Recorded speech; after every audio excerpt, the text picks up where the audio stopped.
무슨 공식이에요, 저건? 이게 지난 파카? 약 한 1500년의 역사를 다 요약한 거야. 1100년이 요약된 거야. 이거 1시간 만에 끝나요? 제가 네가 설명해줄게. 우리 사무기를 좀 이해해야 되니까. 이제 플라톤이라는 사람이 있고 아리스토텔레스라는 사람이 있어. 잘 들어봤지? 플라톤은 어떤 사람?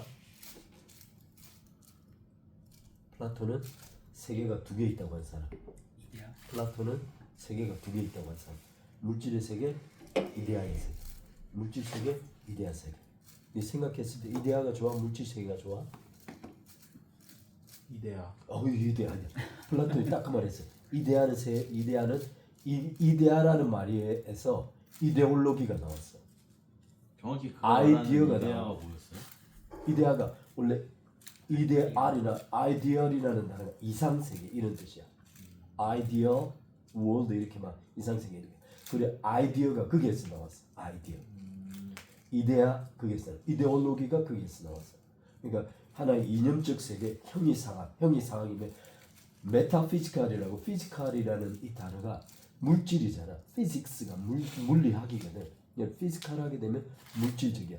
근데 메타피직스 하면 물질을 뛰어넘는 것이 형이 상학, 형이 하학 이러면 형이 하학은 물질 세계, 형이 상학은 추상 세계를 뜻하는 거야. 그래서 플라톤은 늘 형이 상학, 형이 하학, 감각 세계, 물질 이상 세계, 아이데아가 있다고 봤어. 근데 플라톤은 그게 반대했어. 형이 상학 없다, 신 없다, 아무것도 없다. 있는 건 뭐밖에 없다? 눈에 보이는 것밖에 없다. 이렇게 주장한 사람이. 이게 정확하게 좀 극단적으로 따지면 공산주의 유물론과 비슷해. 유물론과 상당히 비슷해. 물질 세계밖에는 실체가 없다. 그냥 물체 자체 안에 소위 정체성과 재료가 같이 통합되어 있다 이렇게 보는 거야. 그래서 아리스토텔레스는 통합되어 있고 플라톤은 이데아와 감각세계다. 어느 곳에 기독교가 가까워? 네가 보기에? 기독교는 어느 게 더 잘 설명할 수 있을 것 같아? 플라톤, 아리스토텔레스. 아리스토텔레스? 기독교가? 기독교는 어떤 세계야? 항목이 이런 대로면 둘 다 할 수 있잖아. 기독교는 어떤 세계야? 하나님의 나라는 그 지금 이게 플라톤하고 똑같지는 않아. 지난번에 말한 대로 다니엘서의 굉장히 독특한 측면이 뭐라고 했어? 그리스도인 하나님의 나라는 우리가 일반적으로 하나님의 나라는 영적 세계라고 관념을 가지고 왔다는 거야. 근데 이 관념이 다니엘서가 뭐라 그래? 신상을 5가지로 구별하지. 금, 그다음 은, 동, 철. 그 믿음에 철과 흙이 섞여 있잖아, 그렇지? 근데 떠인 돌이 날아와서 발을 치지, 그리고 다 날아가지. 근데 여기 굉장히 이상한 묘사인 거야. 하나님의 나라가 실제 제국과 맞닥뜨리는 곳이 있다는 거야. 역사 속에서. 이걸 쳐내고 물리적 세계 속으로 들어. 그러니까 제국의 흐름을 최종적으로 제국들을 대체하는 제국으로서 하나님 나라를 묘사해주고 있는 거야. 따라서 유대인들의 사상이나 성경적 사상 속에 하나님 나라는 영적 추상 세계가 아닌 저쪽 세계가 아닌 물리적 세계로 침투해 들어오고 있는 나라인 거야. 이게 굉장히 독특한 관념이고 우리도 그것을 이해하지만 어찌됐든 그렇다 이거야. 근데 초대교회만 해도 워낙 많은 핍박이 받으니까 늘 관념이 어디가 있어? 하나님의 나라가 곧 도래할 거라고 생각합니다. 그래서 묵시라는 말이 도래할 하나님이다. 영적 세계가 들어오게 되면 물리적 세계는 최종적으로 파멸된다는 관념을 가지고 있는 거야. 이게 요한계시록에 의해서 뭐야? 처음 하늘과 처음 땅이 사라지고 새하늘 새 땅이 오지. 이 관념들 자체가 플라톤하고 굉장히 맥락이 다 있어. 그러니까 초대교회 누구 철학을 받아들인 거야? 플라톤 철학을 빠르게 받아들였어. 플라톤이 가지고 있는 철학적 틀을 가지고 기독교를 설명해낸 거지. 그 당시에 워낙 많은 영지주의, 독특한 아주 고질적인 이단 자체가 영지주의라는 심각한 이단 자체가 헬라 철학에 기반하고 있어. 이원론이라고 하는 플라톤적 개념을 기반하고 있어. 그러니까 기독교가 그에 답하려다 보니 플라톤 철학을 더 빨리 습득했던 거지. 영향력이 엄청났나. 따라서 플라톤 철학을 받아들이면서 기독교가 자기 교리를 만들어낸 거야. 근데 중요한 문제는 기독교는 플라톤이 아니야? 아니야. 기독교는 플라톤 철학이 아니야. 근데 카톨릭이 어떤 스탠스를 취했냐? 이 두 가지 개념 중에 카톨릭은 이교야, 이교. 그러니까 기독교가 아닌 거야. 이교야. 카톨릭의 이교성은 두 가지 이유 때문에. 첫 번째, 종교적 이교성이야. 종교적 이교성은 뭐야? 교의적 이교성. 성경과 다른 교리들을 가지고 있는 거야. 그 중에 대표적인 게 뭐야? 말이야? 마리아 숭배도 있고 외경. 또 외경도 있고. 말씀이 다 외경이라는 근본적인 말이 뭘 말해? 성경보다 누가 위에 있다고? 교회, 전통, 교황이 위에 있다고. 이 말 들으니까 누가 생각나? 바리새인들이 생각나는 거야. 사람의 전통과 관습을 따라 하나님의 말씀을 억압하고 짓누르는 거야. 이게 지금 유대인들 사고방식이 그대로 카톨릭으로 이전되어 있다고 해요. 이게 교의적 이교성을 가지고 있어요. 거기다 마리아 숭배가 있지, 거기다 연옥이 있지, 수많은 외곽 속에 잘못된 교회들을 들어온 거야. 더 심각한 거. 인간은 완전히 타락했다 안 했다? 안 했다. 카톨릭에 의하면 완전히 타락하지 않았다. 근데 인간의 불완전 타락을 어디에서 끌어왔다? 유대인들에게서. 유대인들이 그런 관념을 가지고 있어. 왜 그런 관념을 가지고 있을까? 하나님 율법을 어. 지킬 수 있는 지킬 수 없는 율법을 주실 리가 없다는 거예요. 인간이 지킬 수 없는 율법을 주실 리가 없으니까 인간은 율법을 지킬 수 있다라는 관념을 가지고 있어요. 이 개념이 그대로 유대교로 교리적으로 이전돼요. 그러다 보니 카톨릭 자체가 그냥 그대로 교의적 성경적 이단성을 가지고 있는 거예요. 이교성. 그런데 성경적 이교성을 가지고 있다 보니 이교성, 교리적 이교성을 가지고 있다 보니 어느 것과 빨리 합해진 거야. 플라톤을 철학적 개념을 교의적으로 받아들여 버린 거야. 이 말이지. 그래서 카톨릭은 종교적 이교, 이단 이교이면서 동시에 철학적 이교가 발생한 거야. 그러다 보니 플라톤의 철학적 이교의 핵심이 뭐야? 이데아는 좋은 세계, 감각 세계는 신에게서 유출된 저 먼 세계. 그래서 궁극적으로 사라져야 할 세계, 악한 세계, 더러운 세계, 이 개념입니다. 따라서 형의 하학, 소위 피직스, 물리적 세계는 더럽고 추하고 악하게 마땅히 처벌되고 제거되어야 될 세상. 형이 상학이라는 소위 영적 세계는 거룩하고 존귀한 세계. 그래서 말씀을 다루는 성직자들은 거룩한 직업, 다른 직업은 세속적 직업, 이런 개념을 가지고 있는 거예요. 이걸 깬 게 뭐야? 종교개혁. 원천적으로 다 깼어. 근데 오늘날 그게 또다시 반복되고 있는 거야. 자, 제가 그런 세상에 왔어. 그러다 보니 누가 중심이 된 거야? 플라톤 철학이 기독교 핵심 철학이 되는 거야. 플라톤 철학이 기독교에 들어와서 핵심이 되는 거야. 그 플라톤이 여기 맨 처음에 N이라고 돼 있지. N이 뭐야? 네이처, 자연이에요. 플라톤 철학이 네이처를 짓밟아서 뭉개놓은 거야. 저번 주에 했지. 그걸 바꾸려고 한 사람이 누구야? 토마스 아퀴나스. 방법이 뭐야? 바로 아리스토텔레스. 그걸 끌어들여서 플라톤하고 조화롭게 만들고 싶었던 거야. 플라톤 철학은 이데아 위를 다루고 아리스토텔레스는 자연을 다룸으로써 이 둘을 공통 소위 종합을 시도했던 거야. 여기 토마스 아퀴나스의 문제가 있어. 무엇을 다루지 않았다? 카톨릭이 가지고 있는 종교적 이고성은 무시했어. 그대로 두었어. 따라서 카톨릭이 가지고 있는 종교적 이교성, 이단성, 인간의 불완전 타락, 성경의 근위를 인정하지 않는 것, 마리아 숭배하는 것, 이런 문제, 이런 거 그대로 뒀어. 그러고 난 다음에 플라톤 철학적 이교성을 아리스토텔레스를 끌어들여서 균형을 맞추고 싶었다. 근데 그게 첫 번째 카톨릭의 인문주의. 그 다음 넘어가는 게 뭐야?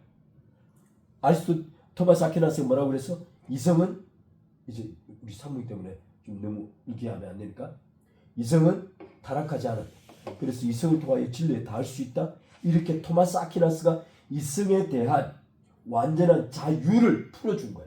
그랬더니 이 말을 누가 덥석 물었어? 누가 덥석 문 거야? 넌 크리스찬들이 덥석 문 거야. 그러면서 넌 크리스찬, 기독교 신앙이 아닌 자들이거나 또는 세속성을 가지고 있는 사람들이 이성은 타락하지 않고 자율적이야.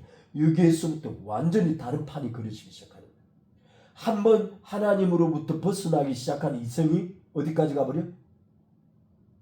하나님을 대적해서 죽이는 데까지 가버려. 이게 지금 이 그림이에요.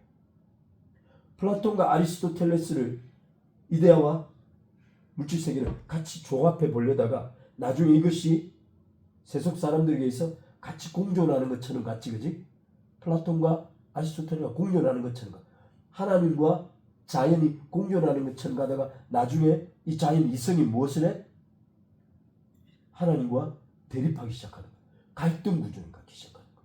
그러면서 어떻게 돼? 나중에 자연이 하나님의 집을 삼키는 거야. 파괴해버리는 거야. 집을 삼켜버려. 그리고 누가만 남아있어? 자연만 남은 거야. 따라서 이 자연만 남는 거 맨 마지막에 PA가 돼 있어. P 작고 A가 크지, 그지? 나중에 P가 쭈그러 들어가지고 하나님이 G가 그레이스가 쭈그러 들어서 N에 대해서 완전히 삼킴받은 거야. 나중에는 어떻게 돼? G를 죽여버려. 은혜를 죽여버려. 그리고 네이처만 남은 거야. 아리스토텔레스만 남은 거야. 그렇게 되니 어떻게 돼? 하나님 사라져나니까 밑에가 다 붕괴되는 거야. 하나님이 절대자가 없으면 존재 목적이 있어 없어? 왜 존재하는지 이유가 있어 없어? 존재 방식을 규정할 수 있어 없어? 따라서 하나님께서 절대자가 사라지고 나면 모든 파편화된 개별자들은 자기 스스로 파멸합니다. 그걸 누가 보았다? 레오나르도 다빈치가 그걸 봤어. 위가 사라지니까 아래가 죽는다는 것을 보고 위기감을 느낀 거야. 그래서 그 사람은 하나님께로 다시 돌아가는 대신에 뭘 듣겠다? 아리스토텔레스만 남아있으니까 다시 플라톤을 끌어들이자 이렇게 된 거야. 그래서 피해. 이게 세속적 인문주의예요. 오늘 이제 여기까지만 하고, 네. 지난번에 라이프치히 논쟁 있지. 라이프치히 논쟁 누구 사이에? 루터와 요하네크 사이에 논쟁이 있었어. 여기 연도를 보면 1517년이야. 아까 맨 위에 보면 레오나르도 다빈치가 산 게 1519년까지 살았지, 그지? 그 세속적 인문주의가 답을 찾지 못한 채 레오나르도 다빈치가 1919년에 죽어버려. 레오나르도 다빈치가 죽는 그날, 그 해에 라이프치히 논쟁이 있었던 거야. 세속적 인문주의가 절망 속에 죽었은 그날 라이프치히 논쟁이 있었던 거야. 그 해에. 라이프치히 논쟁의 핵심 뭐야?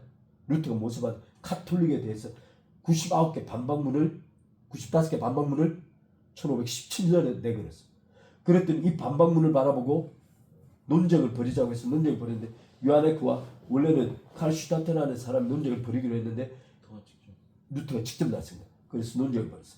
원래 요하네크라는 사람이 카톨릭의 이단을 처리하는 이단 사냥꾼이었어. 둘이 논쟁을 벌였어. 핵심 본질이 뭐야? 루터가 무슨 입장을 취했다? 오직 성경, 오직 성경, 오직 성경 외에는 모두가 다 비진리라. 교양 무엇을 거짓말하지. 연옥 외경은 성경에 들어오지 않아. 모두를 다 쳐내고 오직 그 근거로 뭘 내세웠다? 오직 성경만 내세웠다. 그래서 라이프치히 논쟁의 핵심은 종교개혁의 시발점을 알린 거야. 지금부터 세속적 인문주의가 실패하고 절망하며 죽었던 그 내용을 종교개혁적 관점에서, 오직 성경적 관점에서 이 현실들을 어떻게 볼 것인가를 말해주겠다는 게 이제 라이프치히 논쟁이 시작이야. 그 다음부터 오늘 들어갈게. 야, 오늘 갑자기 이렇게 하니까 우리 상목이 이해하는 거야? 대충 오늘 좀 빨리 읽을게. 그냥 쭉 읽을 거니까 보자. 그 그레이스가 제거되니까 어떻게 돼? 왜 하나님께 제거되려고 하니까 네이처 자신이, 자연 자체가 다 자기 해체, 자기 파괴가 이르는 거야. 그랬더니 세속적 인문주의는 자연 파괴를 막기 위해서, 자기 파괴를 막기 위해서 뭘 끌어들였어? 다시 플라톤 철학을 끌어들이려고 했던 거야. 근데 그 안에 플라톤 철학 속에는 절대성이 있다 없다? 없어. 철학 자체에 절대성이 존재치 않아. 그러니까 문제를 해결할 수가 없었던 거야. 그래서 레오나르도 다빈치는 절망 속에 죽었던 거지. 따라서 네이처의 자기 해체, 자기 죽음, 자기 파괴에 대해서 종교개혁은 어떻게 답을 내리고 있는가를 보는 거야. 첫 번째, 로마 카톨릭의 이교성의 핵심이라고 봐서 가장 중요해. 이교성, 로마 카톨릭이 가장 심각한 교회적인 문제가 무엇이냐? 바로 인간의 부분 타락이에요. 인간은 다 타락한 게 아니라는 거예요. 따라서 토마스 아퀴나스는 무엇은 타락하지 않았다? 인간의 지성은 타락하지 않았다. 이걸 누가 한 말이야? 아리스토텔레스가 했던 말이에요. 플라톤이 영혼은 절대 죽지 않는다. 영은 반드시 이대로 돌아간다. 이 말을 플라톤은 뭐라고 하냐? 영혼 소멸을 한다. 영혼도 다 죽는다. 남아있는 건 뭐밖에 안 남는다? 지성밖에 안 남는다. 이렇게 말했던 게 아리스토텔레스. 아리스토텔레스를 그대로 받아들여서 토마스 아퀴나스 신부, 소위 카톨릭의 신학을 구성한 사람은 토마스 아퀴나스. 지금도 카톨릭의 그 신학 대전을 토마스 아퀴나스 쳐가지고 교리를 구성하고 있어요. 이 사람은 토마스 아퀴나스. 따라서 이 토마스 아퀴나스가 세상을 향하여 지성은 타락하지 않았다고 말했던 거야. 이 말에 누가 가장 빠르게 반응했다고? 세속 지성인들이 빠르게 반응한 거야. 그래서 이 원래 인간의 부부 타락의 가장 근원적인 문제는 누구에게 있다? 유대 율법주의다. 유대 율법주의는 지킬 수 없는 율법을 주실 리가 없다. 그래서 예수님을 십자가에 못 박아버려. 율법을 주신 하나님을 십자가에 못 박는 거야. 인간이 자신이 스스로 율법을 행할 수 있다라고 생각하면 반드시 그리스도를 십자가에 못 박도록 돼 있어. 이건 나중에 그리스도부터 설명할게. 인간의 지성의 자율성, 지성의 자율성. 이 자율성이란 말이 주는데 원래 오토노미라는 단어야. 오토노미. 이야기했지. 오토노미. 오토 자기 스스로 노미 법 이렇게. 자기가 자기에게 법이 되는 게 오토노미. 따라서 인간 지성이 지금부터는 내가 나의 법이 될 거야라고 선언한 거야. 그다음에 거짓된 기초를 토마스 아퀴나스가 제공한 거지. 성경 없이 진리를 추구할 수 있다. 토마스 아퀴나스 때문에 세속적 지성인들이 이게 반응하는 거지. 하나님의 구원에 인간이 기여할 수 있다. 이게 로마 카톨릭의 핵심이야. 인간 스스로 자율적 존재가 될 수 있다. 내 스스로 내가 법이 될 수 있다라는 근거를 제공해 준 거야. 이게 다 허구야. 로마 카톨릭의 철학적 인문주의, 세속적 인문주의에 기초돼. 토마스 아퀴나스로부터 로마 카톨릭 인문주의가 나왔어. 인문주의 핵심이 뭐야? 이성이 자율적이다. 진리를 찾아갈 수 있다. 인간은 자율적이다. 이렇게 바라보는 거야. 여기서부터 세속적 인문주의가 나온 거야. 세속적 인문은 세속적 지성인들이 토마스 아퀴나스의 소위 지성은 타락하지 않았다는 걸 받아들인 거야. 이 두 카테고리가 급격하게 나누면서 두 길로 가기 시작하는 거야. 이 두 개 다 뭐야? 카톨릭은 이교, 세속적 인문주의를 전망 속에 죽는 거야. 여기에 대해서 종교개혁은 뭐라고 답변하는 거야? 지금부터 그 이야기를 하는 거야. 종교개혁 입장 첫 번째, 인간은 전적으로 타락했다. 인간의 전적 타락이란 무엇이냐? 지금 여기 설명하는 거니까 이 교리적인 설명이니까 좀 들어보면 좋겠어. 한 사람의 범죄가 초래한 전 존재적 부패. 여기 많은 사람들이 이 전적 타락에 대해서 곡해하는 이야기들이 굉장히 많아. 이걸 좀 한번 정리해 볼게요. 영적 죽음, 생명나무로부터의 단줄, 추방, 죽음. 이 모든 것이 하나님으로부터 완전 단절됐다는 거야. 이것이 전적 타락의 핵심 문제. 인간은 죄인으로 정죄되었으며 하나님으로부터 정죄되었으며 생명의 원천이신 하나님으로부터 완전히 분리되었고 죄와 사망의 불가항력적 지배를 받으며 영원한 심판을 피할 수 없게 되었다. 따라서 이 말의 핵심은 인간은 자가 구원을 할 수 없다. 두 번째, 영적 죽음을 통하여 내적 질서가 완전히 붕괴된다. 원래는 영적으로 하나님과 교통하는 이 영적 교통을 통하여 혼이 지배를 받고 몸이 지배를 받는 구조인데 여기 죽어버리고 나니까 누가 지배 자체가 된 거야? 혼이 지배자가 됐는데 그게 아니야. 몸이 지배하기 시작한 거야.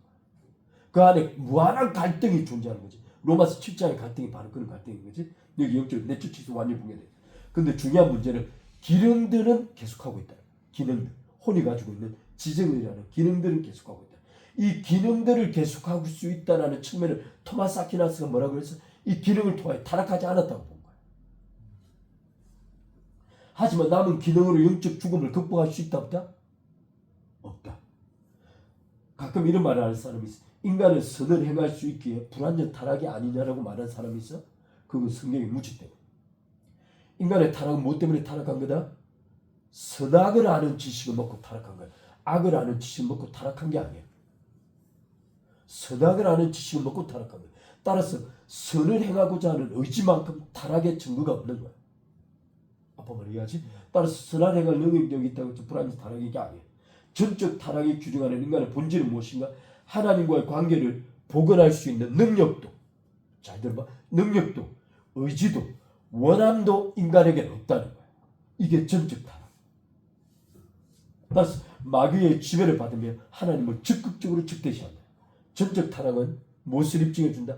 하나님 외에는 자율적 존재가 존재할 수 없다. 전적 타락하면 인간은 자율적 존재가 될 수 없다라는 걸 입증해 줍니다. 성경은 이미 전체적으로 모두가 다 인간은 자율적 존재가 될 수 있다 없다? 없다. 지성은 이미 타락했다.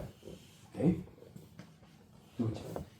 종교개혁 답의 두 번째인데 근본 원리는 하나님 외에는 자율적 존재가 있다 없다? 없다. 오늘 굉장히 양이 많은데 짧게 하고 마치. 자, 첫 번째, 진리의 영역에서 인간의 자율성이 존재할 수 있는가? 성경은 뭐라고 그래? 부족하다. 진리 영역에서 인간의 자율성, 인간이 절대적 진리를 찾을 수 있는가요?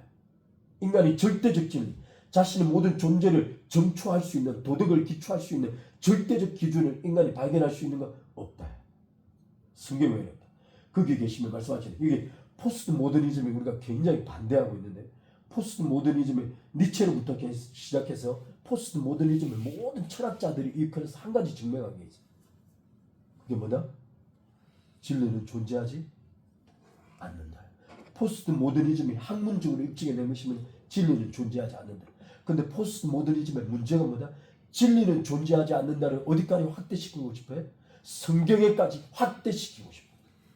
성경을 조직적으로 와해하기 위해서 어느 구조학이 처음에는 구조주의로 발달했다가 후기 구조에서 포스트 모더니즘을 합니다. 따라서 이들의 모든 노력들은 오직 성경을 와해시키는데 목적이 맞춰져 있어요. 포스트 모더니즘은 진리 부재, 진리가 없어 오직 진리 주장만 있을 뿐이다라고 말하고 싶은데 그걸 성경에까지 확대시키고자 하는데 그것이 될 수 있다 없다? 없다. 왜냐하면 성경은 자증성을 가지고 있어요. 이 자증성, self-authentication이라고 하는데 성경은 자기 스스로 증명을 하고 있다는 거예요. 이게 하나님의 말씀이라는 것을 어떻게 증명하는지를 잘 봐요.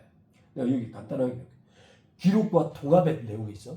기록은 뭐야? 약 1500년간 기록됐어. 저자는 몇 명이야? 약 40여 명이 기록했어.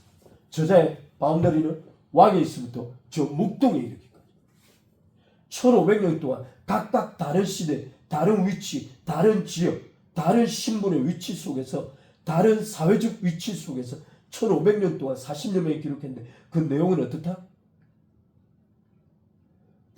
단 하나만을 가리키고 있어. 성경의 모든 것이 누구를 가리켜서 기록한 것이다? 예수 그리스도를 가리켜. 두 번째, 성경의 자증성은 예언과 역사야. 인류의 역사는 뭐야? 사실을 기록했다. 그게 아니에요. 인류의 역사는 하나님께서 미리 예언하신 것이 성취되면 역사가 되는 거예요. 예언하신 것이 성취되면 역사가 되는 거예요. 예언하신 것이 성취되면 역사가 되는 거예요. 바꿔 말하면 인류의 역사는 하나님의 예언이 성취된 결과물. 그것이 바로 우리가 배우고 있는 다니엘서예요. 따라서 하나님께서는 우상들에게 논쟁을 하시면서 말씀하시길 너희들 예언해보라는 거예요. 미래일들을 말해보라는 거예요. 그리고 너희 스스로 그것이 됐는지 입증해보라는 거예요. 그것이 우상과 논쟁에서 하나님께서 하지만 예언과 역사에 대한 세 번째, 성령의 영광과 감동이에요. 성령의 영광과 감동의 시 모든 것이 축자, 문자, 글자 하나하나가 성령의 감동으로 돼서 동시에 중요한 것은 성경을 해석해내는 것도 누구라고? 성령이지. 따라서 포스트 모더니즘이 아무리 성경이 비진리니 인간의 작품이니 주장해도 성경을 통하여 끊임없이 구원받는 사람들이 있어요. 성경을 통하여 끊임없이 하나님만이 만유의 주시라고 고백하는 사람들이 있어요. 왜? 성령께서 직접 기록하시고 해석하여 감동하고 계시기 때문에. 아빠를 이해하는가? 이런 자정성의 원리들이 있어요. 따라서 종교개혁의 핵심은 인간은 진리 측면에서 절대 자율적일 수 없다. 바꿔 말하면 인간은 절대적 진리를 찾을 수 없다. 인간에서 진리는 비롯되지 않는다. 이거. 포스트 모더니즘이 입증했다.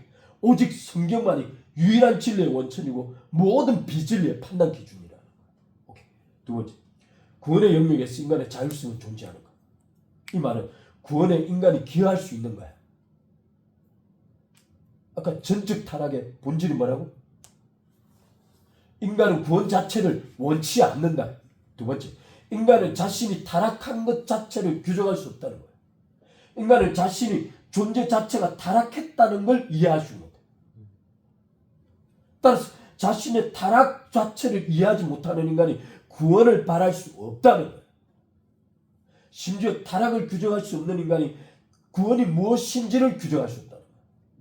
따라서 인간은 구원에 기여할 수 없다. 이건 이미 입증이 된 세 가지 영역에서 오류가 났는데, 첫 번째, 율법이 구원의 수단인 거야. 행위에 입각하여 내가 만약 하나님의 구원을 행위에 입각하여 하나님께 구원을 요청할 수 있다면 어떤 일이 벌어지냐면 구원을 인간의 법적 권리로 생각한다. 구원이 인간의 법적 권리야. 왜냐하면 하나님께 요구할 수 있어. 내가 일을 했으면 싹쓸 받아야 하니까.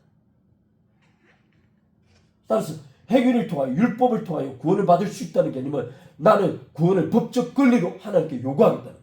동시에 이 말은 무슨 뜻이냐? 하나님의 법적 의무가 된 거야. 그러면 문제가 있어. 공로의 전제가 뭐야? 내가 율법적으로 해나간 것이 하나님 앞에도 의라고 인정받아야 된다. 나의 도덕적 기준이 하나님의 도덕적 기준과 같다고 이야기한다는 거야. 근데 이건 좀 철학적이라 잘 이해 못하죠. 나의 도덕적 기준이 하나님의 도덕적 기준과 같아야 한다는 거야. 그래야만 율법의 행위가 의미가 있다는 거야. 근데 이 가인을 알지, 그치? 가인이 아벨을 살해한 이유가 뭐야? 동생을 죽여버린 이유가 뭐야? 하나님께서 가인의 재물을 안 받으셨기 때문에. 그럼 가인은 왜 분노했어요?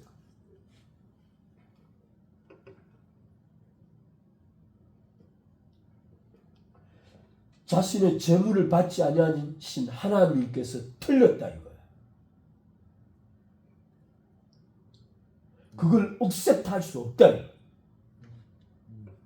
하나님을 향한 분노가 하나님께 용납받은 아벨에게로 향하는 거죠. 따라서 가인의 살인 사건은 그냥 기록된 게 아니고 인간이 선악을 알고 도덕으로 타락해서 도덕적으로 타락한 인간이 하나님을 향하여 어떤 관념을 갖게 되는가를 보여주고 싶은 거예요. 아빠는 이해하지?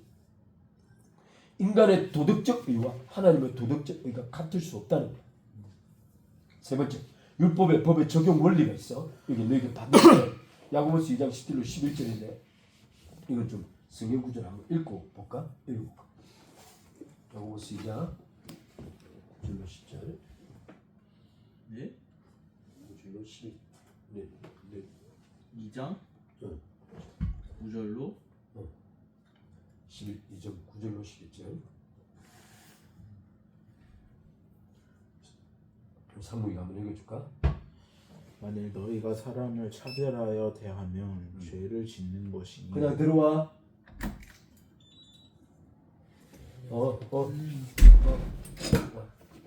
머리 깎았네. 시원하다. 야고보서 2장 9절 2장 9절 11절. 만일 너희가 사람을 차별하여 대하면 죄를 짓는 것이니 율법이 너희를 범법자로 정죄하리라. 누구든지 온 율법을 지키다가 그 하나를 범하면 모두 범한 자가 되나니 간음하지 말라 하신 이가 또한 살인하지 말라 하셨은즉 너가 비록 간음하지 아니하여도 살인하면 율법을 범한 자가 되느니라. 여기 야고보는 굉장히 독특한 단어를 사용하고 있는데, 그지? 너희가 사람을 차별하여 죄를 짓는 것이 율법이 너희를 뭐로 정죄하리라고? 범법자로, 죄인으로 정죄하겠다는 거예요. 근데 보통 우리 그 인간적 법률 속에서는 간음하면 유자 성추행하면 범죄 내용들이 있잖아, 그지? 이거 뭐야? 강제추행법, 살인 미수법, 또 뭐야? 또 다양한 그 죄인들에 대한 제목들이 존재하잖아. 근데 야고보서에 여기 말하기를 사람을 차별하여 대하면 범법자가 된다는 거야. 특정하지 않았어. 11절에도 똑같이 기록하고 있어. 간음하지 말라, 살인하지 말라, 간음하지 살인하면 율법을 범한 자가 된다. 율법의 적용 원리의 핵심은 뭐야? 사람의 법과 다른 건 뭐야? 사람의 법은 그 범한 법 내용에 의해서만 처벌을 받게 되는 거지. 근데 율법을 한 거예요. 내가 600여 가지의 범죄가 있는데, 율법이 있는데 그 중에 하나를 범하면 600개를 동시에 범했다고 규정하는 거예요. 다시 한번. 율법이 어떻게 한다고? 하나를 범하면 다른 599개를 지키고 있더라도 하나를 범한 순간 율법 전체가 깨졌다고 보는 거예요. 율법은 원래 그렇게 적용되도록 하나님께서 규정하셨어요. 이해하지? 따라서 하나에 대한 범법은 모든 것을 범한 것으로 규정한다. 따라서 인간은 율법 자체를 지킬 수 없어. 나중에 이제 산상수훈하면서 이게 다 할게. 따라서 인간은 구원에 기여할 수 있다 없다? 원천적으로 불가능하다. 그래서 성경은 오직 예수 그리스도의 십자가에 대한 믿음만이 유일한 구원의 길이라는 거예요. 그래서 첫 번째 오직 성경, 두 번째 오직 은혜, 오직 믿음. 이게 바로 종교개혁의 3대 원칙이에요. 오직 성경, 오직 은혜, 오직 믿음. 이 두 가지 더 있지만 이걸 기억해. 밑에 오직 성경과 오직 계시는 어떤 차이가 있느냐? 왜 종교개혁은 계속해서 오직 성경을 주장했느냐? 오직 계시라고 주장하지 않았어요. 이유가 뭘까?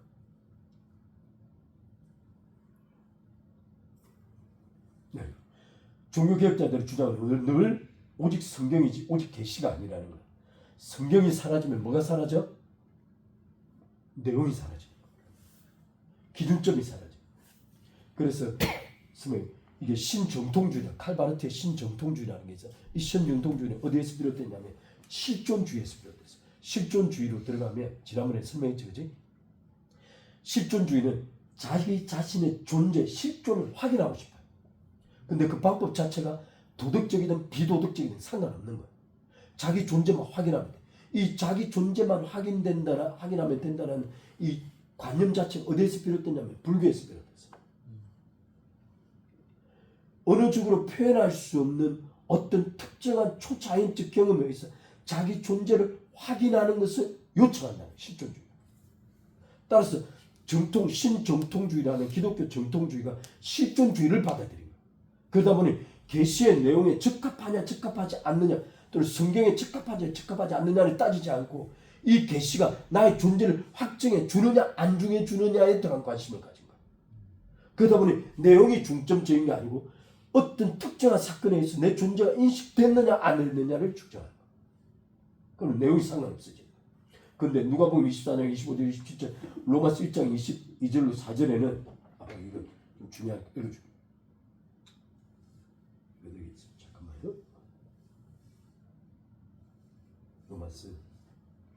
로마서 1장 2절 4절 이 복음은 하나님이 선지자들을 통하여 그의 아들을 관하여 성경에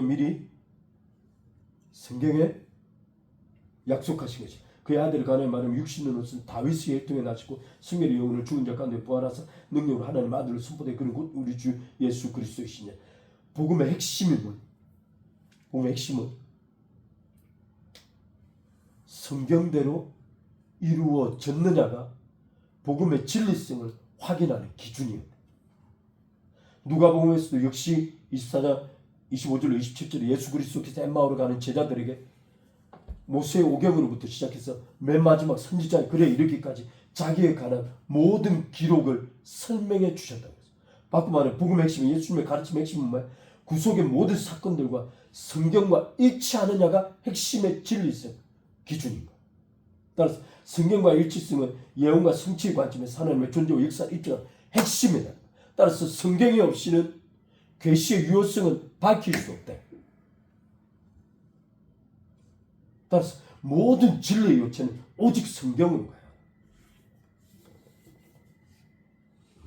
여기까지만 하고 마칩시다. 한번 이해하고 있는가? 오케이, 좋아. 성경에 말하는 인간의 두 가지 이야기입니다. 이건 좀 한번 이제 성경이 말하는 인간에 관한 두 가지 이야기는 어디와 비교하고 싶은 거냐면 가톨릭의 인문주의와 세속적 인문주의와 차이를 보고 싶습니다. 과연 그들은 어떤 것을 인간에 관하여 이야기하고 있는가? 레오나르도 다빈치는 왜 절망했는가? 가톨릭은 왜 부분 타락을 주장했는가? 근데 우리 종교개혁은 어떻게 말하고 있는가? 대간절 세속적 인문주의는 무엇을 설명할 수 없었기에 절망하고 죽었는가? 그걸 이제 말씀드립니다. 성경이 말하는 인간의 두 가지. 첫 번째 창조예요. 창조는 인간 존재 가치의 기초이자 출발점. 다시 인간이 인간 자체로 가진 가치의 출발점이 창조예요. 가치의 기준은 뭐냐? 하나님의 형상. 모든 인간은 하나님의 형상으로 창조되었다. 인간이 누구인지 하나님께서 직접 말씀하셨다.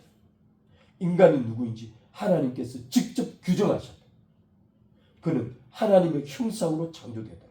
그게 인간 존재 가치의 출발점이에요. 흔들 수 없는 출발점. 두 번째, 인간 존재 가치는 타락에 의해 훼손되지 않는다. 창세기 9장 5절. 이미 6장에서 완전히 대홍수에서 인간이 완전히 멸망당하죠. 9장 5절. 내가 반드시 너희 피 곧 너희 생명의 피를 찾으리니 짐승이며 그 짐승에서 사람이나 사람의 형제면 그에게서 그의 생명을 찾으리라. 무릇 사람의 피를 흘리며 사람이 그 피를 흘릴 것이니 이는 하나님이 자기 형상대로 사람을 지었습니다. 이 말씀 구절에는 그 사람이 악하냐 선하냐 좋으냐 나쁘냐는 기준이 전혀 없어요. 사람이 피를 흘리면 그 사람의 피를 그 사람에게서 반드시 찾겠다는 거예요. 왜냐하면 그 사람이 하나님의 형상으로 창조되어 자신의 형상으로 창조되었기 때문에 그 가치는 하나님께서 직접 부여하신 가치라고. 그 사람이 악하고 좋고 선하고 나쁜 거에 아무런 영향을 미치지 않는다. 이해하시죠? 따라서 타락이 인간 가치, 하나님의 형상 가치에 영향을 미치지 않는다. 지금도 하나님은 여전히 사람을 동일하게 바라보신다. 그가 누구이든지 상관없이. 대홍수직구 하나님께 직접 하신 말씀입니다. 인간 가치는 창조가 규정한다. 세 번째, 구원은 창조 가치의 확정이자 확장. 구원이 인간 가치를 만들어낸 게 아니에요. 왜 하나님께서 구원하셨는가? 인간은 그만한 가치가 있기 때문에 구원하셨습니다. 다시 한번. 하나님께서 왜 구원하셨는가? 인간은 하나님의 형상으로 창조되어 그 가치가 있기 때문에 그리스도께서 죽고자 하신 거예요. 따라서 구원은 창조를 통해 부여된 인간 가치의 확정이자 확장입니다. 인간 가치는 그 행위가 아니라 무엇에서 비롯된다? 존재 자체에서 비롯된다.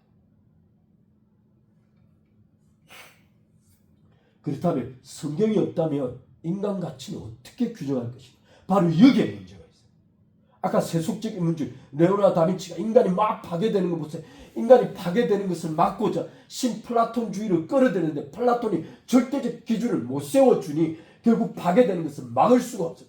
평생 그것을 찾다가 죽어. 그러면 성경이 없다면 인간 가치는 무엇을, 한번 지난번에 이야기했죠. 신의 존재를 부정한, 신의 죽음을 논한 네 가지 진화론으로 규정할 것인가? 프로이드의 성심리학이 인간의 존재인가? 막시즘의 유물론이 인간 존재 가치인가? 니체의 허무주의가 인간 존재 가치인가? No. 성경이 없어지고 나니까 모두가 다 인간의 죽음으로 치닫고 있는, 인간 존재 자체의 죽음으로 치닫고. 따라서 레오나르도 다빈치의 두려움이 무엇이었냐면 은혜, 하나님께서 사라지자 인간이 해체되는 것을 보았기 때문에 그것을 막고 싶었던 거예요. 그러면 두 번째, 첫 번째 인간에 대한 성경의 이야기는 창조예요. 하나님의 형, 인간 가치에 대한. 두 번째, 성경은 또 다른 이야기, 전혀 다른 이야기, 타락에 대해서 이야기합니다. 역사적 시공간에서 실체적으로 벌었던 사건입니다. 따라서 인간의 위대함과 결함을 동시에 이해할 수 있는 유일한 방법이 성경이에요. 인간의 위대함. 인간의 위대함은 단순히 세속적 사람이 인간의 아름다움을 이리 규정하는, 인간은 하나님 앞에 절대적인 만큼의 가치를 가지고 있다. 원래 프랑스 혁명이 말하고 있는 천부인권에 대한 개념이 성경에서 등장합니다. 동시에 인간의 치명적인 결함, 잔혹한 결함을 어떻게 이해할 것인지 성경만 겠다. 그렇다면 이 인간의 위대함과 결함을 동시에 하기 위해 인간은 여러 방법을 써요. 종교적 선악 개념, 철학이 아까 아리스토텔레, 플라톤을 끌어들이면 이 모든 것들이 다 인간을 해석해 주지 못한다. 위대함은 하나님의 형상 때문이고 결함과 잔혹함은 이 역사적 타락 사건 때문이라. 그런데 중요한 것은 타락이 인간을 무로 만드는 게 아니라, nothing이 아니라, 타락 자체가 인간의 가치를 파괴하는 것이 아니라, 타락이 인간의 가치를 해소하지 못한다. 요한복음 3장 16. 하나님이 세상을 이처럼 사랑하사 독생자를 주셨으니 이는 저를 믿는 자마다 멸망치 않고 영생을 얻게 하라 하십니다. 하나님께서 세상을 이처럼 사랑하시는 건 타락한 세상 여전히 유효하고, 이제 이 다음에 자유가 있는데 이 개념이 너무 어려워서 오늘 여기까지만 할까요?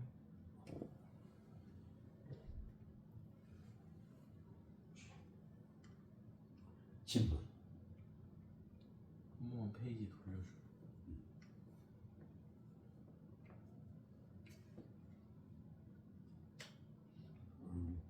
상황에 와서 아마 이제 처음부터 이렇게 듣지 않으면 갑자기 논리가 이어지지 않으니까 그게 내용이 너무 철학적이고 좀 그래서 운동스러울 수 있어 앞으로 좀 설명했으니까 이제 이게 이과가 끝나고 나면 이제 상가로 들어갈 텐데 상가로 들어가면 솔직히는 제가 이제 설명하는 능력도 뭐 어찌됐든 그렇지만 제가 인식하는 것도 한계가 있지만 바라기는 이 셰프가 말하고 있는 이 이성으로부터의 도피, 아까 이성으로부터의 도피라 그랬죠. 지금 이성을 따라가고 있는 거죠. 근데 나중에 이성을 벗어나는 시점이 와요. 이성을 버리는 시점이에요. 프란시스 셰프가 거기까지 쭉 설명하고 싶어요. 오늘날 우리는 무엇을 상식으로 생각하고 있는 제가 며칠 전에 이과 맨 마지막에 가면 프란시스 셰프가 두 가지 이야기를 하나는 사랑에 대한 이야기를 사랑해 여자에 관한 이야기. 근데 여자하는 이야기를 어떻게 여자를 가냐 뭐 짧게 이야기 여자를 어떻게 하냐면 소위 상층부에 소위 그 아름다운 소위 이상적 사랑과 육체적 사랑을 분리시켰어요. 그러면서 이야기를 하면서 육체적 사랑과 이상적 사랑이 어떻게 인문주의에서 분리되는가 생각하는데 가만히 그 이야기를 듣고 있는데 지금 제가 그게 상식인 거예요. 오늘날 모두가 다 그렇게 생각하고 있다는 거죠. 근데 프란시스 셰프는 그걸 문제 삼고 싶어요. 모두가 다 그렇게 상식으로 당연한 것으로 간주하고 있는 것을 프란시스 셰프는 지금 문제시하고 싶어요. 근데 그 문제가 어디에서 비롯됐는지를 규정해 가고 싶은 거예요. 따라서 굉장히 중요한 문제를 좀 논의하고 있어서 다음 주에 이 문제를 좀 충분히 이해했으면 좋겠다 싶어요. 오케이. 특별히 질문 없죠? 오늘 질문이 완전히 피곤해서 완전히 이랬다 보니까 정신이 하나도 없다. 우리 너무 어려워. 조용히는 갑자기 와가지고 뭐지? 너무 어려워요. 어려워? 어려운 이야기를 해. 어려운 게 뭔지를 이야기해. 그냥 내용이 어려운데? 너희들한테 너무 어려워. 이거 한 두세 번 들어야겠는데? 근데 이제 이게 흐름을 안 따라가서 그래. 흐름을 따라가면 셰프가 워낙 굉장히 쉽게 끌어가고 있는 거야. 흐름을 따라가면 아까 말한 역사적 흐름을 중간에서 충분히 이해하지 못하니까 그래. 아까 플라톤이 나오고 아리스토텔레스 나오잖아. 그 사람들은 중요한 사람이 아니야. 그냥 그 사람들 이름마다 철학 복잡하게 생각하는 그런 게 아니야. 하나님께서 인간에 의해서 어떻게 폐지당하셨는가를 이해하고 있는 하나님께서 인간에 의해서 인간의 이성에 의해서 하나님의 진리인 성경이 어떻게 폐기당했는가를 생각해 보는 거예요. 거기에 대해서 1500년 만에 종교개혁이 발생하면서 어떻게 성경을 다시 회복시킬 것인가에 대한 이야기를 다룬다고 생각합니다. 따라서 성경을 폐기하고 나니까 다 죽는 거야. 진리 자체가 다 와야 돼. 그것을 입증해야 하잖아. 성경이 제거되고 나니까 인간이 죽고 진리가 폐기당했다는 걸 입증해야 하잖아. 지금 프란시스 셰프가 그 작업을 해나가고 있는 거야. 처음부터. 지금 이제 초반 이제 한 10단계 중에 2단계에 와 있는 거야. 이걸 쭉 따라가 보면 나중에 결국엔 진리를 폐기한 인간이 종착점이 어디로 가고 있는가를 셰프가 보여주고 싶어요. 그렇다면 진리를 폐기한 인간이 맞닥뜨리고 있는 종착역에서 우리는 어떻게 대화할 것인가? 또 하나, 셰프 오늘 인간의 가치를 이야기하잖아. 인간이 진리를 버리고 성경을 버리고 종착역까지 가 있는데 셰프는 뭘 말해주면 그 사람이 여전히 하나님의 형상이라고 말하고 싶은 거예요. 비록 그렇게 갔을지라 그 하나님의 형상이 있기에 가능하다. 지금 그걸 셰프가 철학이라는 복잡한 이야기를 꺼내 그렇게 해야만 이해할 수 있어요. 왜냐면 이건 사상의 흐름이거든. 가치관의 흐름이기 때문에 세계관과 가치관의 흐름적인 측면에서 이해를 해야만 네가 나는 오늘 무엇을 상식으로 이해하고 나는 무엇을 당연시하고 있는가를 내 스스로 비판해 볼 수 있다. 그래 그걸 걸러낼 수 있어. 논리를 할 때 너희들 복음을 전할 때도 그렇지만 다른 사람 대화할 때도 너희 손에 지속적으로 끊임없이 내가 당연시하고 있는 것들을 점검해 가는 거지. 내 지금 이 말은 어디에서 비롯되는 말을 계속 이거 칸트 이야기다. 가령 루소에게 실존주의적이다. 이건 이렇게 분석해 보는 거야. 그렇다고 복잡하게 말하냐. 프란시스 셰프의 놀라운 건 칸트를 단 4줄만 다. 칸트 요즘 철학자들 칸트 말을 이해를 못해. 아빠도 몇 번 읽어보려고 해봤는데 실천이 있어 순수 있어 개념을 잡을 수가 없어. 근데 셰프는 딱 4줄 다. 뭐로? freedom, reality, rationality 딱 그걸로만 딱 말했어. 칸트는 지금 이 역사적인 방향 속에 어느 위치에 있다 딱 여기를 규정해 줘. 그러니까 아 칸트 그 사람 그럼 칸트 그 다음에 누가 나올까 기대하게 되는 거지. 그래서 이건 지속적으로 들어가 꼭 들었으면 좋겠어. 너희들이 더더욱 들으면 너무 어려울 거야. 아이 기초적인 상식이 전혀 없으니까 그렇지? 무시를 해요. 아니요 얘네들은 철학 자체를 아이 들으면 괜찮아. 그냥 형들 들어요. 또 다른 이게 지금 뭐- 배경 지식이 필요할 것 같다는 생각이 필요 좀 없어. 드는데. 필요 없어. 나도 하나도 몰라. 야 배현식 응. 나한테 옛날에 이렇게 겁을 줬거든. 근데 표현 셰퍼 이책 읽으면 나도 선생님 아까 실존주의 그 실존주의 존재를 찾아가는 예 몇 개만 좀뭐 불교나 걔네 어떻게 찾는지 그것만 좀 얘보다 가령 실존주의는 사르트르나 뭐 여러 사람들이 있어. 사르트르 뭐 전혀 이름을 지금 기억이 안 나. 여러 사람이 있는데 예를 들면 프란시스가 이런 예를 들어놔서 실존주의가 어떻게까지 완전히 정신이 나가냐면 도로를 지나는 할머니가 있어요. 도로를 지나면 실존주의가 자신의 존재를 증명하는 방법 두 가지 있는데 하나는 할머니를 도와서 건너편까지 데려다 주는 것도 자아를 실현하는 오센티피케이션하는 근데 할머니를 발로 차서 도로에 쓰러뜨려서 짓이겨도 오센티케이션을 했다고 보는 거예요. 실존주의 정신이 나간 거야. 그러니까 실존주의가 원래는 그 뿌리가 케르케고르라는 기독교적 실존주의의 뿌리를 받고 있어요. 근데 그게 세속화되면서 완전히 out of mind가 된 거야. 그 실존주의 개념을 다시 종교적 기독교 신학적 개념으로 끌어든 게 그 아까 칼 바르트라는 사람의 신정통주의를 넘어간 거예요. 근데 아까 내가 말했는데 실존주의가 가지는 소위 비도덕성, 소위 도덕이 없는 잘 들면 그 개념 속에 자신의 존재를 실증하고 실존을 발견하는 그 개념에 도덕성 개념이 배제되어 있는 거예요. 어린아이 같은 자아실현인데. 그리고 이제 우리는 그렇게 규정하고 싶어 하지. 근데 그 사람들은 그렇게 규정하는 게 아니야. 철학적 기반이 존재한다. 왜 그렇게 생각하는 거야? 그러니까 왜 그 어떻게 그 논리에 다다라요? 자아를 실현할 내가 수 지금 있다고. 자세히 기억이 안 나는데 지금 프란시스 셰프 이제 다음 상과에 넘어가게 되면 프리덤이 나와. 프리덤이 나와. 근데 이 자율? 자율과 자유는 자율, 달라. 자율. 프리덤이 나오는데 프리덤을 어떻게 구정하냐면 이제 이 다음 사건이 어떤 사건이냐면 과학이 등장해. 과학은 종교 개혁의 산물이야. 왜냐하면 과학은 하나님의 창조물로 자연을 확 이렇게 세운 거야. 종교 개혁 하나님의 창조물로 자체의 아름다움을 가진 걸로 그 자체 하나님 이 말이 이렇게 돼. 합리적 하나님께서 rational God이 rational man 합리적 인간을 창조하고 합리적 유니버스 세계를 창조했다는 거야. 따라서 합리적 인간이 합리적 세계를 합리적으로 이해할 수 있다.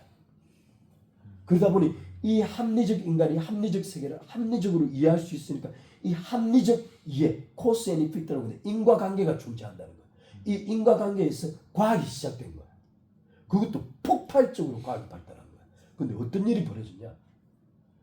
과학이 그렇게 발달했는데 정작 하나님을 제거해내고 싶은 것이 계몽주의인 거야. 하나님 위를 제거시켜. 합리적 하나님이야 합리적 인간, 합리적 세계인데 합리적 하나님을 배제시켜놓고 코스 앤 이펙트를 통하여 과학에 대한 합리적 연구가 과학 자체로만 의미 있게 된 거야. 이게 오토노미, 과학이 자율성을 갖게 된 거야. 그러니까 어떤 일이 벌어지냐? 모든 만물이 코스 앤 이펙트로 이루어지는 거야. 코스 앤 인과관계. 원인이 꼭 결과고, 원인이 꼭 결과고, 원인이 꼭 결과고. 그러니까 반드시 뭐가 벌어졌으면 인과 원인이 있는 거죠. 반드시 원인이 있으면 결과가 있어야 되는 거지. 이래 어떤 논리가 발생하냐면 메카니컬, 그러니까 머신, 기계 같은 논리가 들어오기 시작한 거야. 그러니까 다 설명하고 싶어하는 거네. 모든 걸 설명하고. 코스 앤 이펙트로 다 설명하고 싶어요. 과학이 하나님 배제시켜놓고 세상을 다 설명하고 싶어한다. 다 설명할 수 있다. 그렇게 라고 보는 거지. 믿는. 그게 이제 과학주의가 되는 거야.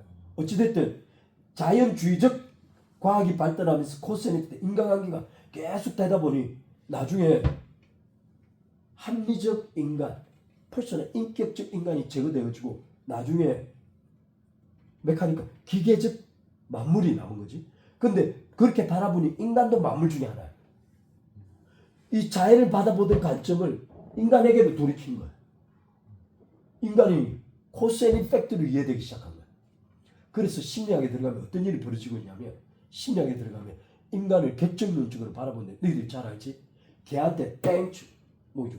땡충 이거 100번 하고 나면 땡 치면 걔가 와가지고 침을 막 흘리는 거야. 거기에는 이제 지배도 있잖아. 지배하려고 하는. 집에 욕구도 있으나 그러나 이게 우리가 입증하고 싶은 게 뭐냐면 반복에 의해서 강화된 사고 체계를 갖게 된다는 거야. 인간의 인식은 그렇게 발달해 왔다라고 심리학이 입증해 주고 싶은 거지. 심리학에 여러 방법들이 있어. 근데 심리학이 그렇게 가는 근본적인 이유는 인간을 뭘로 이해하기 때문이야? 자연, 물질처럼 인과관계를 해석하고 싶은 거야. 인간조차도. 그러니까 자연을 바라보던 관점을 인간의 자연 속에 기계 안으로 포함시켜. 나중에 이걸 설명할 거야. 지금 다음에 이거 후반부에 이게 나오고 상관은 넘어가는데 여기서 어떤 일이 벌어졌냐면 그러다 보니 인간이 기계야? 레오나르도 다빈치 같은 사람이 등장한 거야. 이것이 딱 등장. 그 사람은 누구냐? 루소야. 극단적 자유주의자. 극단적 자연주의자. 인간은 모든 억압을 탈피해야 한다. 그리고는 완벽한 프리덤을 주장한 거야. 그래서 실존. 그래서 어떤 일로 갔냐면 그 프리덤에서 주장을 하다 보니 프리덤이 극단화되면 도덕이고 뭐고 없는 거야. 그래서 아까 그 할머니 논리가 나온 거야. 그렇게 발전해 가는 거야. 그 다음 중간 단계가 또 있는 거야. 그러니까 지금 아까 토마스 아퀴나스 12세기로부터 시작해가지고 이게 13세기로 시작해요. 어디까지 가냐면 실존주의, 신영능주의, 2차 세계대전이 나오고 그 다음까지 나오는 거야. 이게 다 오늘은 의제의 결과물이라는 거야. 이게 이렇게 발달해 가는 거야. 그러니까 인간이 그렇게 됐는데 과학이 그렇게 코스 앤 이펙트로 가는데 하나님을 제거하면 극단화되고 하나님을 제거하면 극단화되고 하나님을 극단 이게 슈퍼시퍼만 자율화된다는 거야. 자기 스스로 자기 법이 된다는 거야. 그럴듯한데. 누군가 등장하는 거지. 나 그렇게 보지 않는다고. 근데 그게 하나님이 없어진 상태에서 다시 위를 규정해도 그것 자체가 또 자유가 돼. 자체가 또 자유가 돼. 그게 시대를 장악한 이데올로기 중 하나라는 거야. 그렇게 그럴듯한데. 지배적 논리. 그러니까 프란시스 셰퍼는 이 그렇게 간 경위를 쭉 밝혀내고 싶어. 그러니까 실존주의랑 불교랑 어떻게 좀 연결이 돼요? 내가 자세히 모르는데 니체 이전부터 불교는 상당히 이런 시간 내에 서양으로 전파됐어. 근데 불교가 가지고 있는 도 개념, 선 개념이지 참사, 젠이라는 이 개념. 뭐 막 식직세공 막 이런 개념이 그런 실존주의예요? 그게? 아니 실존주의 비슷한 개념인데 꼭 그러진 않아. 색적시공, 공적시생이라는 건 소위 비도덕적 세계를 꿈꾸는 그 그치? 이게 열반과 열반, 뭐 해탈을 꿈꾸는 개념인데, 그러니까 걔네도 논리는 사용할 거 아니에요. 어. 실존주의도 논리는 있을 거. 갑자기 막 근데 기본적인 논리는 있더라. 아까 말한 대로 프란시 셰프가 말하고 싶은 말은 뭐냐면 프리덤을 규정하고 있는데 이 프리덤이 뭔지를 규정 못하는 거야. 루소가 프리덤을 외쳤잖아. 인간은 자유야. 인간은 자유야 외쳤는데 이 자유가 어디서 비롯된